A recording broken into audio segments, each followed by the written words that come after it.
Hey everybody, Rajee Narinesingh here. So this is a little known fact about me. Growing up, when I was a little kid growing up, I used to go to singer Patti LaBelle's house. Oh yes, I did.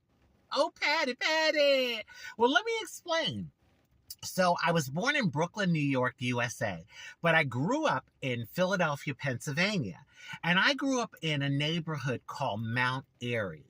Mount Airy at the time was a really nice neighborhood. It was considered one of the better neighborhoods to live in. It's located right on the edge of Philly, right before the suburbs.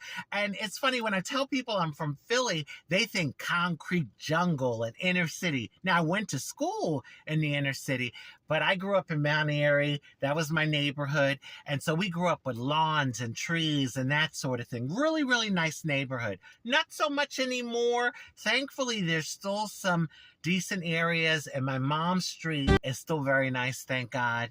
But it's funny about Philly, and probably other cities too. Back then, and probably still now, but I know for sure back then, people just knew most of the times what part of the city you were from.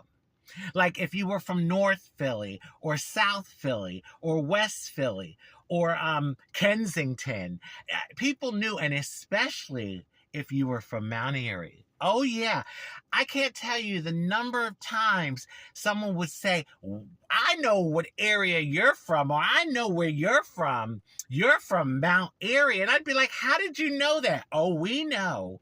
Well, at the time, we had kind of a reputation. I don't know why, but people used to think if you were from Mount Airy, you were stuck up or snooty. There's the slang word that was used was bougie. Like you're someone that thinks you're in a better class and richer when you're probably not really. That's just, how it was. Just people would do that to us. And I never thought I acted that way. Maybe it was a vibe that we just gave off unconsciously, not really realizing, not conscious of it, but people would look at us like that. Now, I don't know if it's the same, but I know back then it was.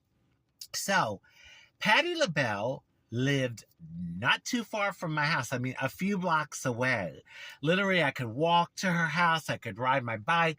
She lived in a beautiful rancher with a huge yard. It had a wooden fence that went around.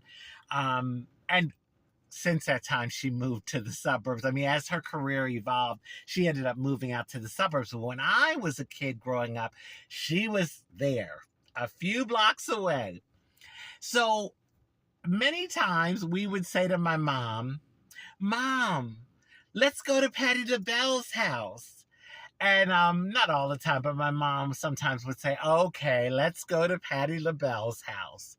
So we would ride over and we would look at the beautiful yard, the beautiful rancher that she had.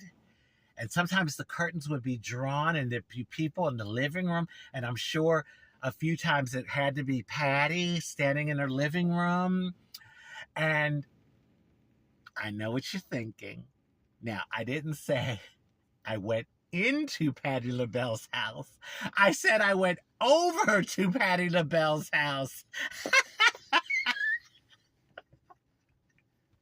I love some Patti. Boy, she can blow, honey. She can sing.